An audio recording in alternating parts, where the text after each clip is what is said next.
Nah, kenapa kok bisa muncul seperti itu? Umpamanya kasus ini ada pada anak kecil nih, umur 2 tahun, umur 5 tahun, kena kanker darah, umpamanya.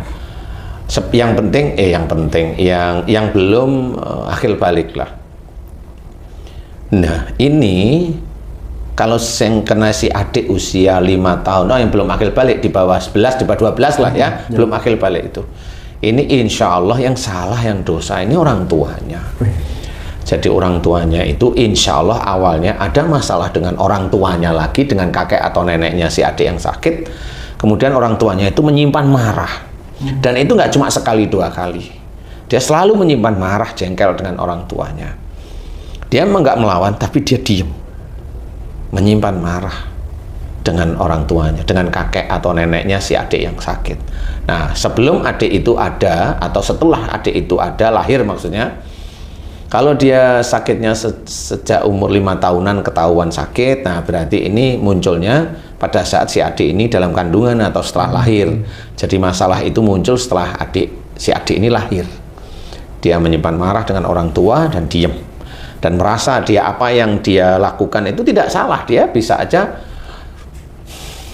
suatu ketika itu debat dengan orang tuanya. Dia debat dengan orang tua, tapi marah diem. Tapi dia mencoba debat dengan orang tuanya. Mencoba untuk bahwa saya nggak salah sebenarnya.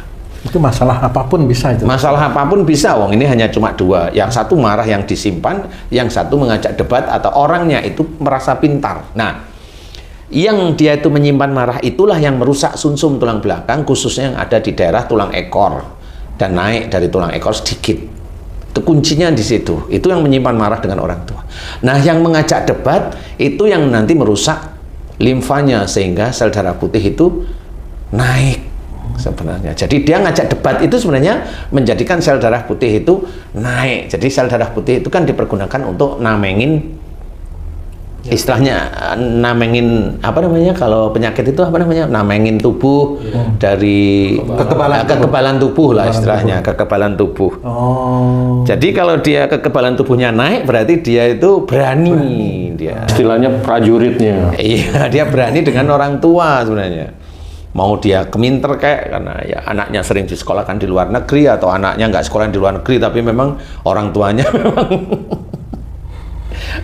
memang emosional, nggak taunya memang dihadapi seperti itu. Nah, 2 titik ini, yang satu marah yang disimpan dengan orang tuanya, atau marah yang sebenarnya disimpan tapi diluapkan melalui adu argumen, merasa pandai, ini nanti dia akan kecenderungan kena kanker darah. Kalau nggak ke anaknya ya ke dia.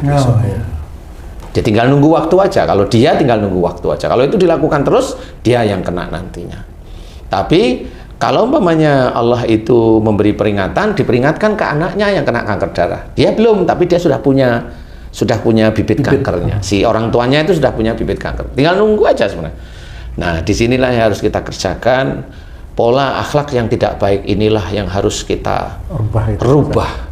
Kita mencontoh akhlak Rasul, di mana Allah menceritakan bahwa dengan orang tua itu harus hormat, harus berbakti. Nah, titik-titik itu kadang-kadang orang-orang itu nggak sadar. Makanya di dunia barat itu, kenapa banyak dunia barat itu kena kanker? Ya mereka sama orang tuanya gitu. Panggil nama. Ya, kan nggak bisa seperti itu. Nah, itu mengajarkan bahwa dia itu berani sama orang tua.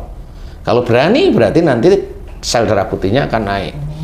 Kemudian kalau ada masalah di barat itu diajarkan memang berani, marah ya marah keluar. Ya, akhirnya dengan orang tua juga berani. Akhirnya ya itu, marah ya berani, ya disimpan, ya semuanya jadi satu. Dia akan mengunci pada sumsum tulang belakang.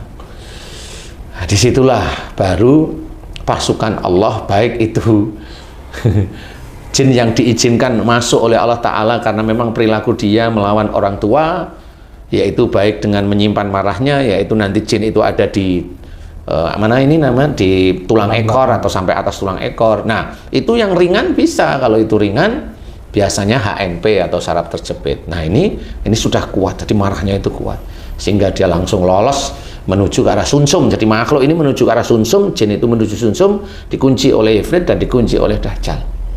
Rusaklah sumsum itu gitu. Kalau Allah mengizinkan, kalau sudah nisabnya masuk, ya rusaklah sumsum si anaknya. Nisab masuk dari orang tua, anaknya rusak.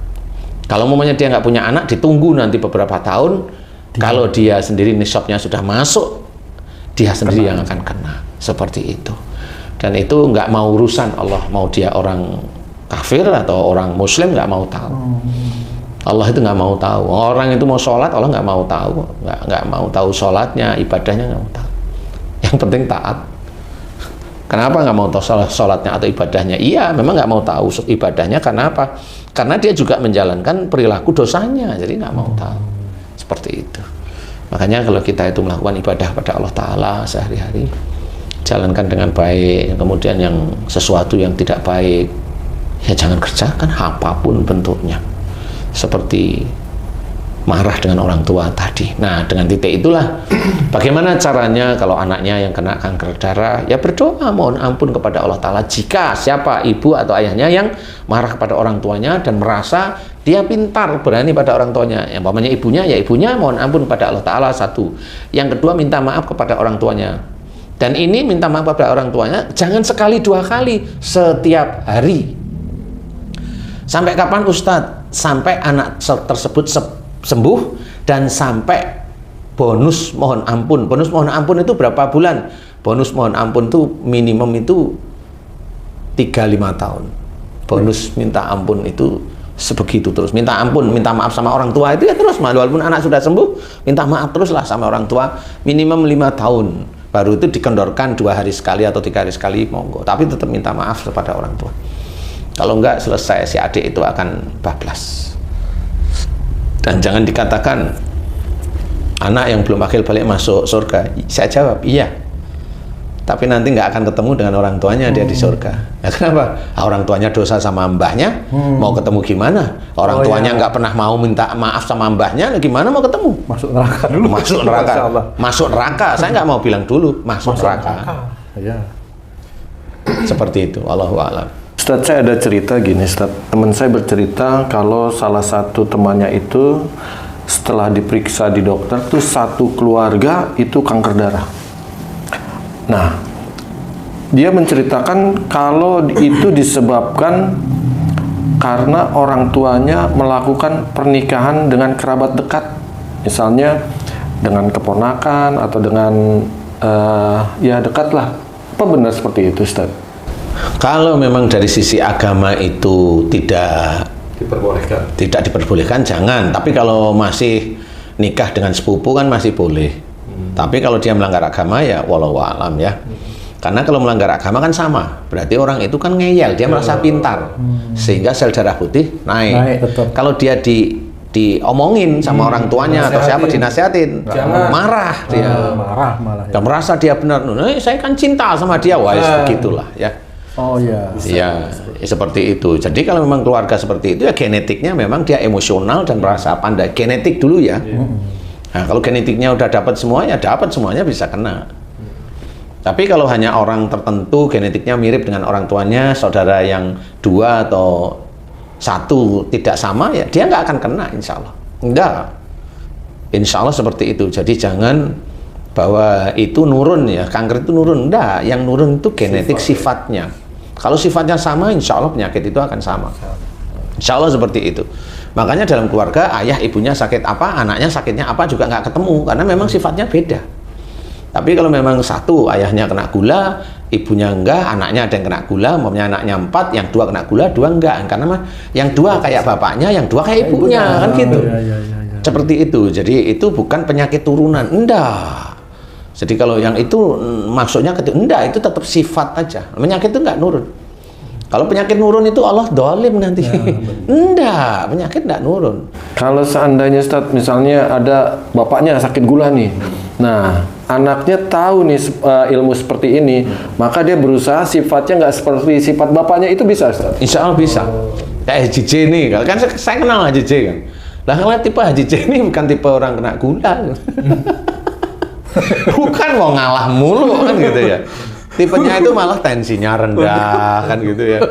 Seperti itu Ji. Nah untuk jadi tensinya normal itu loh yang penting. Jadi kalau memang bapaknya kena gula dia tidak, ya harus keluar dari garis genetik yang memang bisa menjadikan penyakit itu muncul. Jadi keluar dari situ menjadi normal aja, orang muslim normal aja. Kalau mau marah istighfar seperti itu kan normal ya, normal baik istilahnya. belajar semuanya. Nah, insya Allah dari situlah kita nanti dianggap oleh Allah Ta'ala itu mengikuti akhlak Rasul.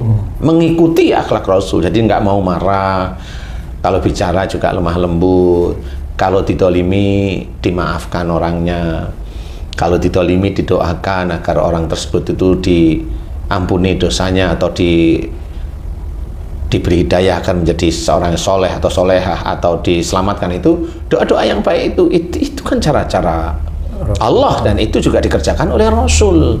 Nah, kita enggak. Nah, kita amati di YouTube itu kan banyak ecek-ecekan, itu kan lucu. Ini orang Muslim ecek-ecekan ngapain gitu loh. Merasa benar, ya sudah nggak apa-apa. Kalau besok itu dia kena gula, ya begitu itu, karena merasa pandai. Dan nggak apa-apa, kita cari aman di hadapan Allah itu ya. Kita memaafkan lah istilahnya. Insya Allah seperti itu. Wallahu a'lam ya.